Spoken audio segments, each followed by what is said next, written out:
우리 그리스도인들은 세 가지를 늘 감사를 고백해야 합니다. 과거에서 현재까지 인도하신 에벤네셀의 하나님께 감사를 드려야 합니다. 또 하나는 지금 우리와 함께하고 계시는 임마누엘의 하나님께 감사하는 것입니다. 그리고 우리의 미래를 예비해 놓고 계시는 여호와 이레의 하나님께 감사하는 것, 이것이 바로 은혜입니다. 과거와 현재 그리고 미래를 주관하시는 하나님께 늘 감사하면서 사는 것, 이것이 범사의 감사입니다. 미국의 250년 역사 가운데 전설적인 인물이 세 사람이 있습니다. 하나는 록펠러입니다. 록펠러는 창세기 11장 3절을 읽다가 역총이라고 하는 단어를 발견했습니다.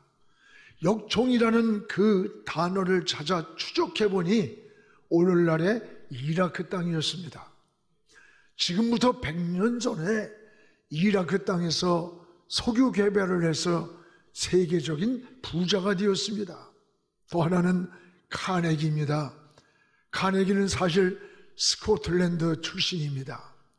어렸을 때에 꿈을 품고 가난해서 돈 20불을 가지고 배를 타고 미국에 상륙을 했습니다. 그리고 그는 세계적인 거부가 되었습니다. 그 다음은 현대사에 나타난 빌 게이츠입니다. 그는 300억 불, 우리 돈으로 30조나 되는 돈을 이 사회에 환원을 했습니다.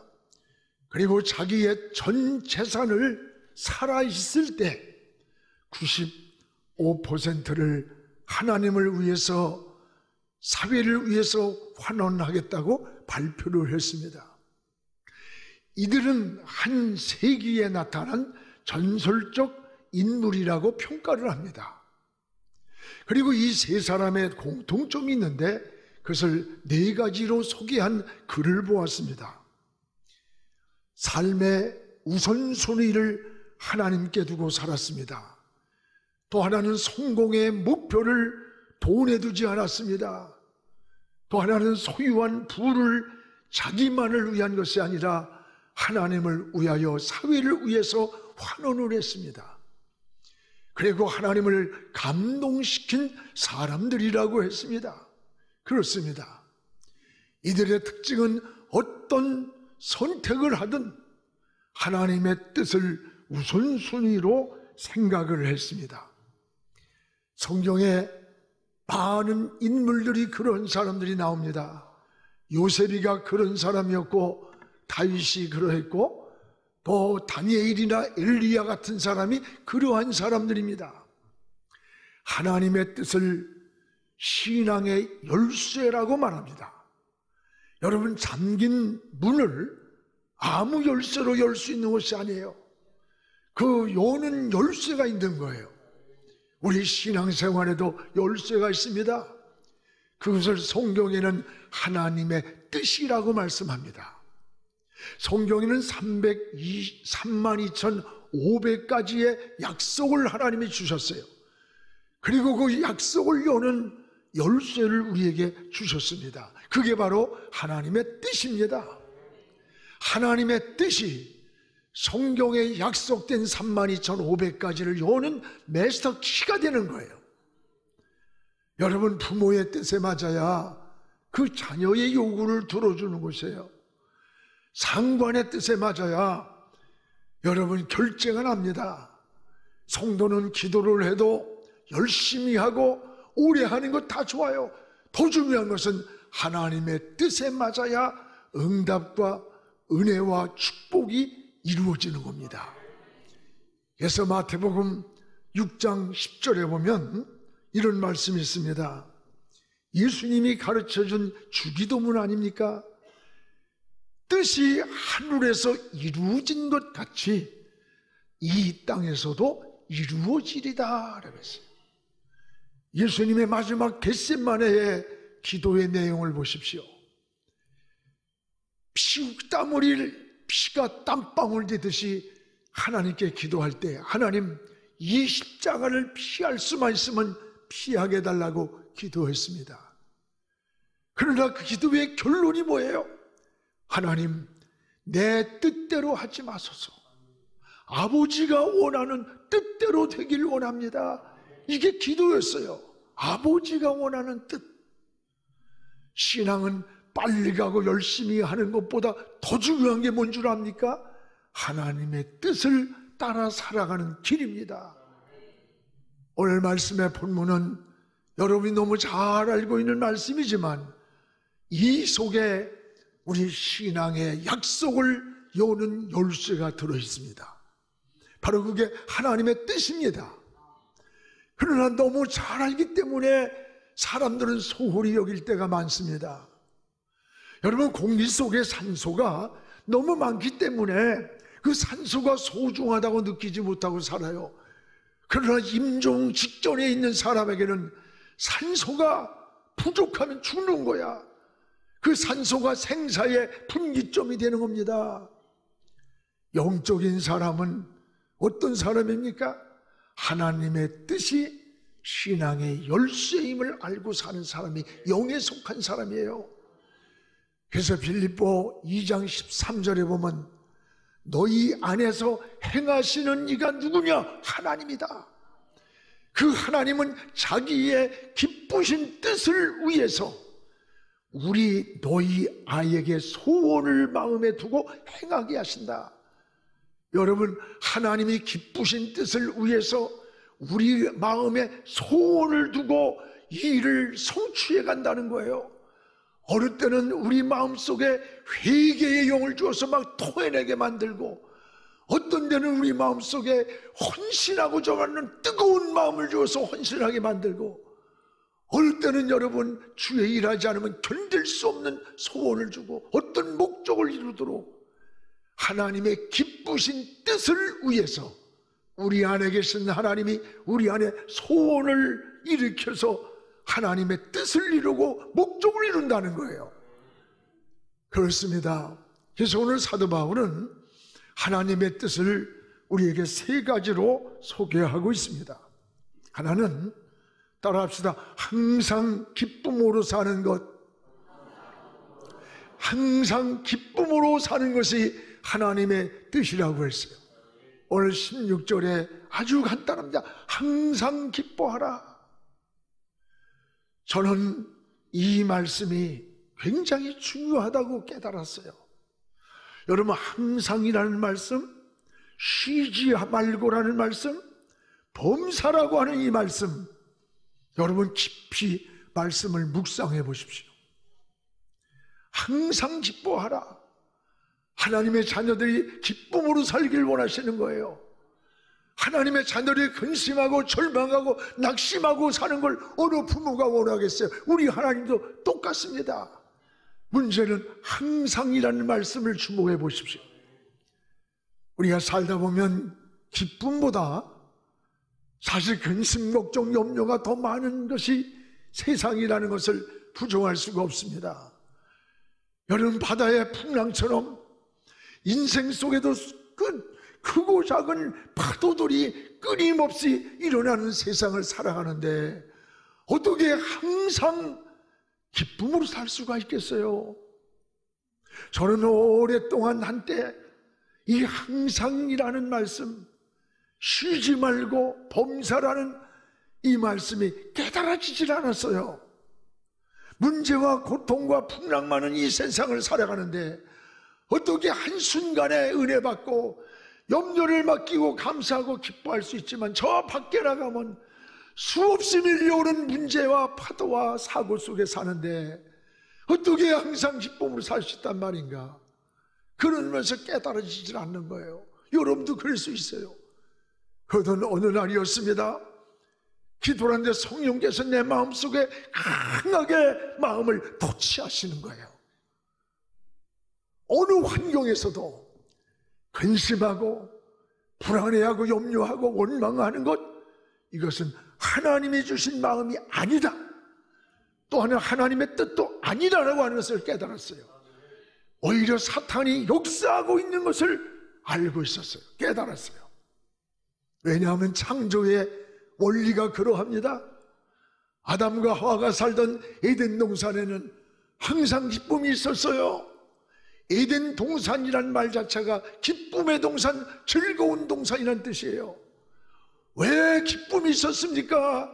하나님과 동행하며 살았기 때문입니다. 근데 아담이 하나님의 품을 떠나면서부터 불안과 근심과 고통과 염려가 찾아온 거예요. 그러고 보면 우리가 하나님과 동행하는 곳, 하나님과 함께하는 곳이 기쁨과 평안과 행복이 있는 거예요. 오늘 사도 바울이 항상 기뻐하라고 하는 아주 짤막한 한 구절의 말씀은 깊은 은혜가 있는 거예요. 너 하나님과 동행하며 살아라. 하나님과 함께 살라고 하는 말씀이기도 합니다. 여러분 안에 기쁨이 있습니까? 이 기쁨으로 사는 비결이 세 가지 있습니다. 예수 그리스도 안에서 살아야 합니다. 하나님의 품 안에서 살면 됩니다. 어린아이가 부모의 품에 있으면 세상이 전쟁이 나고 요동을 치고 비바람이 몰아쳐도 엄마 품에서 편안히 잠을 자는 거예요. 똑같은 거예요. 또 하나 여러분의 인생을 하나님께 맡기시기 바랍니다. 이 세상 일을 근심하고 걱정하고 염려하려 들면 끝이 없어요. 성경은 맡기라고 말씀합니다. 여러분 맡기는 것이 바로 믿음인 것입니다. 하나님은 여러분이 맡긴 것만큼 책임져 주시는 거예요. 또 하나 성령 충만하기를 기도하세요. 여러분 하나님의 영이 나를 지배할 때, 성령이 내 마음에 충만할 때 그때에 기쁨이 있는 거예요. 평안이 있는 거예요. 초대교회 성도들은 예수 믿는다는 것 그 하나 때문에 집을 뺏기고 재산을 뺏기고 직장을 잃었어요. 고통과 고난을 겪으면서도 기뻐했어요. 돌무드듯이 죽어가면서도 얼굴이 천사의 얼굴 같다고 했잖아요. 이런 기쁨이 어디서 옵니까? 하나님의 영이 그 마음을 지배했기 때문에 그런 거예요. 여러분 하나님께 맡기세요. 여러분 염려하려고 들면 끝이 없어. 성경은 내 짐을 맡겨라, 내 행사를 맡겨라, 내 염려를 맡겨라, 내 길을 맡기라고 말씀합니다. 하나님께 맡기고 성령 안에서 기쁨을 회복하기를 주의 이름으로 축복합니다. 바로 이것이 하나님의 뜻이라고 했습니다. 이 뜻이 신앙을 열어가는 열쇠라는 것을 기억하시기를 축복합니다. 또 하나는 여러분이 따라합시다. 쉬지 말고 기도하는 것. 쉬지 말고 기도하는 것이 하나님의 뜻이라고 그랬어요. 오늘 17절에 쉬지 말고 기도하라.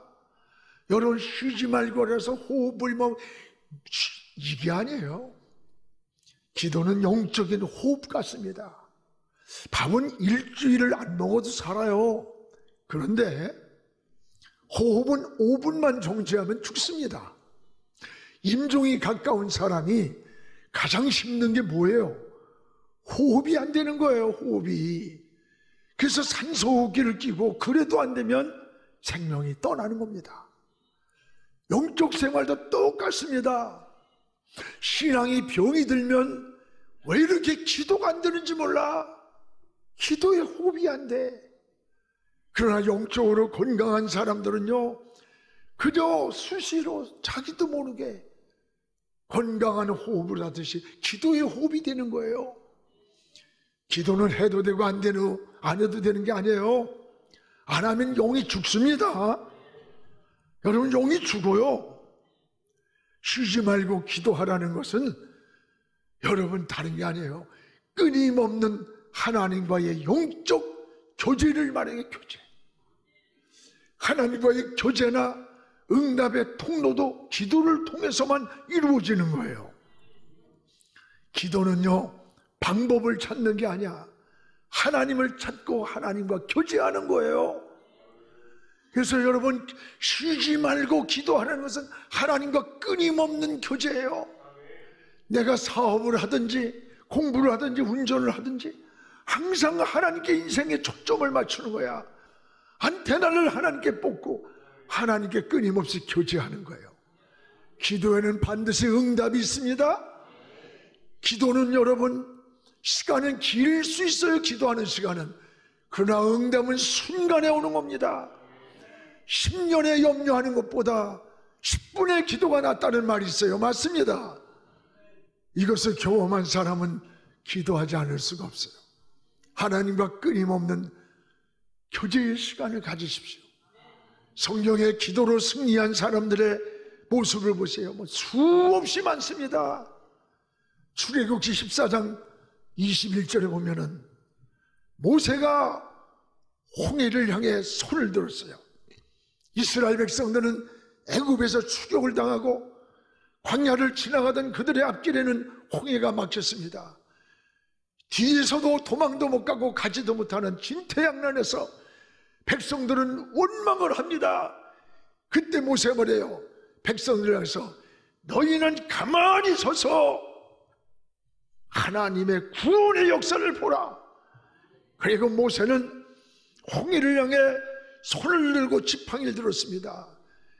그때에 백성들은 부르짖어 하나님을 찾습니다. 어디에선가 동풍이 불어오는 거예요. 그 동풍을 일으켜서 하나님은 홍해를 육지처럼 갈라서 건너게 했습니다. 여러분, 열왕기하 19장 35절에도 비슷합니다.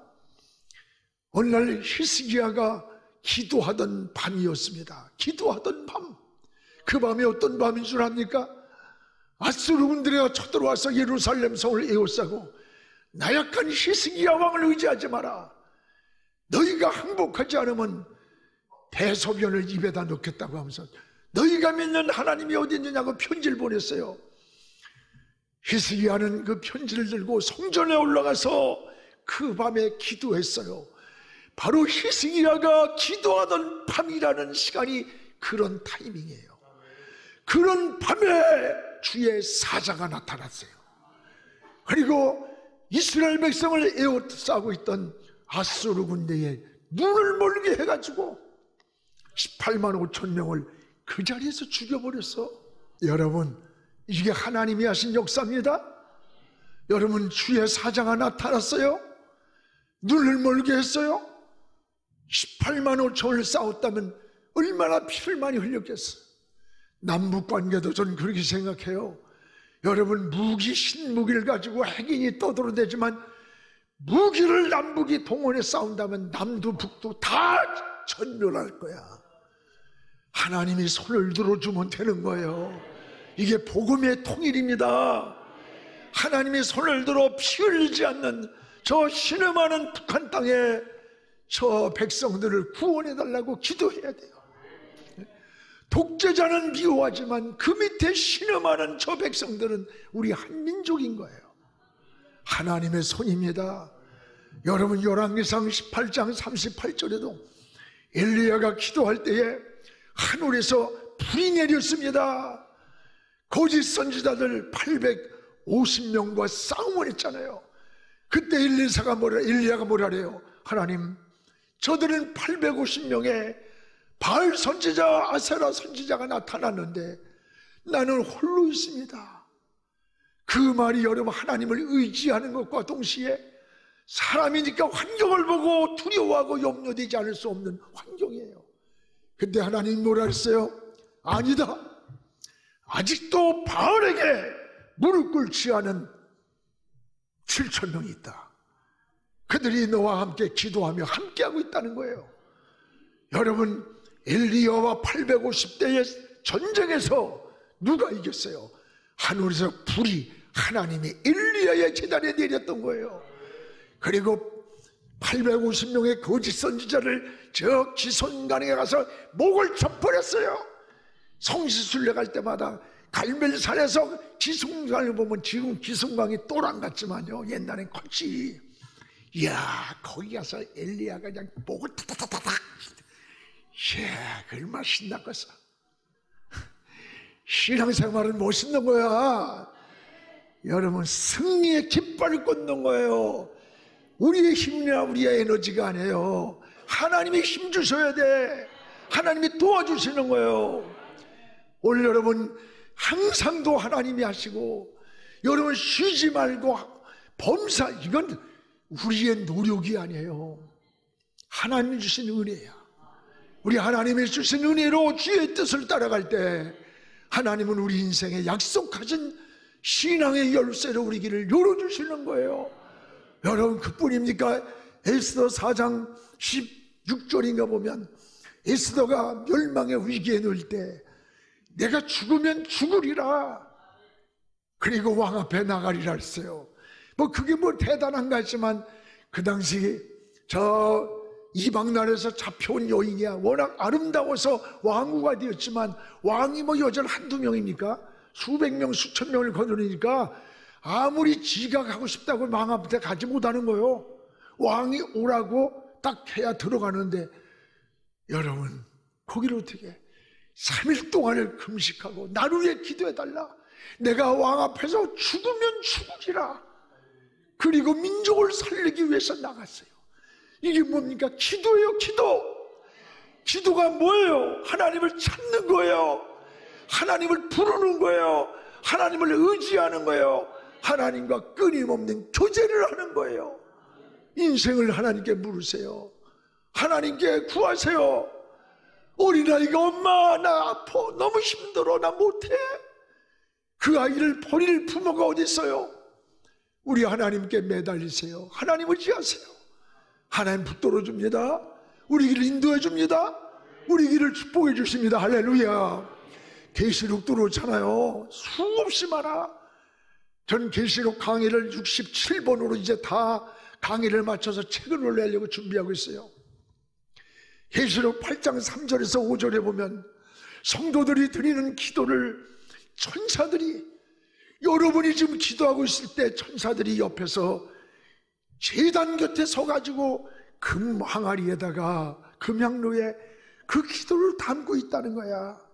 담아서 어디로 가냐? 하나님 계신 보좌로 올리고 있다는 거예요. 여러분 기도가 헛된 기도 아니에요? 어느 곳에 있든지 기도하세요. 그 기도를 보이지 않는 천사가 내려와서 변질될까봐 금향로에 담아서 하나님 보좌에 올리고 있음을 여러분 믿으시기를 축복합니다. 기도에는 반드시 응답이 있습니다. 여러분 일하면서도 기도하세요. 운전하면서도 눈 뜨고 기도하세요. 공부하면서도 기도하세요. 하나님이 지혜를 줍니다. 기도하며 보내는 시간은 따라서 결코 낭비가 아니다. 결코 낭비가 아니에요. 기도하는 사람, 기도하는 가정, 기도하는 민족은 실패처럼 보이고 안 되는 것처럼 보이지만 나중에 보면은 기도하는 사람이 돼 있어요. 승리하고 있습니다. 기도하는 것이 하나님의 뜻임을 고백하기를 주님의 이름으로 축복합니다. 또 하나, 범사에 감사하는 것. 따라합시다. 범사에 감사하는 것. 이게 하나님의 뜻이라고 했어요. 오늘 18절 우리 같이 읽읍시다. 범사에 감사하라. 이것이 그리스도 예수 안에서 너희를 향하신 하나님의 뜻이니라. 범사에 감사하라. 범사가 뭐예요? 잘 될 때만입니까? 건강할 때만입니까? 성공할 때만입니까? 내가 원하는 목적대로 이루어질 때만입니까? 아니에요. 잘 될 때나 안 될 때나, 건강할 때나 병들 때나, 성공했을 때나 실패했을 때나 여러분 변함없이 하나님께 감사하라는 거예요. 이게 성숙한 감사예요. 근데 우리는 어때요? 어려움 당하고 막 위기나 만나야 그때서 감사를 깨닫는다고 고백을 해요. 교통사고가 나서 차가 박살이 났어요. 위기가 막 다가와서 죽을 똥말똥하다가 살아났어. 그러니까 눈물을 흘리면서 하나님이 나를 살려줬다고 막 간직을 하며 감사를 해요. 물론 좋은 거예요. 그러나 사고도 나지 않고 살아온 것은 왜 감사를 모르고 살아? 그래 안 그래요? 교통사고도 안 나고 평온하게 살고 있을 그때는 더 감사해야지. 여러분 중병에 걸렸다가 치료가 되었을 때 막 눈물로 감사한다고 고백을 해요. 감사한 거예요. 그러나 감기도 걸리지 않고 살아온 것은 더 감사해야지. 오히려 감사를 망각하고 사는 거예요. 사도 바울은 범사에 감사하라 그랬어요. 그래서 저는 주일마다 공예배, 수요일마다 금요일마다 우리 가정은 감사를 드려요. 자녀들과 함께 모두가. 여러분, 하나님이 천배 만배 복의 복을 더해 주셨어요. 여러분, 범사에 감사를 입으로도 마음으로도 소유로도 고백하시기 바랍니다. 우리가 좋은 조건에서만 감사한다는 것은 굉장히 위험한 신앙입니다. 만약에 좋은 조건이 무너질 때 어떻게 해요? 원망으로 돌변하는 거예요. 성도는 절초운후 여러분 감사가 돼야 되는 거예요. 성도의 감사는 무엇임에도 여러 불구하고 감사합니다. 내가 실패했음에도 불구하고, 시험에 떨어졌음에도 불구하고, 병들었음에도 불구하고 다시 회복시켜 주실 줄 믿고 감사합니다. 이게 진정한 고백이에요. 감사는 그 마음 속에, 그 고백 속에는 절대로 원수마귀가 틈을 타지 못하는 거예요. 원망이 있고 불평이 있고 절망이 있고 낙심이 있고 이런 곳으로 뒤엉킬 때 원수마귀가 틈을 타고 들어오는 겁니다. 마음에 원망이 많은 사람, 불평이 많은 사람, 여러분, 이런 사람은 행복하지 못해. 감사를 회복해야 합니다. 사랑하는 성도 여러분, 한 해의 결산을 하는 추수감사절에 여러분 할 수만 있다면 여러분 만나는 사람들을 한 해를 결산하며 축복해 주세요. 축복해 주세요. 그리고 그들을 향해 감사를 말해 주세요. 자, 올해 무더니 덥기도 했는데 또 이렇게 건강해서 이렇게 만나보니까 너무 감사해. 감사를 말해 보세요. 여러분, 감사와 축복은 부메랑이 되어서 다시 여러분에게로 돌아오는 거예요. 다른 사람을 축복하고 다른 사람을 향해 감사를 고백할 때 부메랑이 되어서 나에게 그 은혜와 축복이 돌아오는 거예요. 신앙생활은 자전거 페달과 같습니다. 자전거는 계속 페달을 밟아야 여러분 달려갈 수 있지, 페달을 밟지 않으면 넘어지는 거예요. 신앙의 페달이 뭘까요? 믿음이요, 감사요, 기도입니다.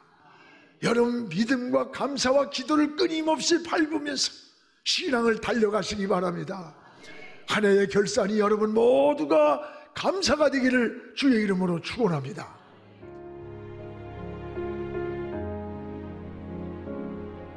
지금은 선교 헌금 시간입니다. 이 예배를 통해 삶 가운데 은혜와 회복이 충만하시길 간절히 기도합니다.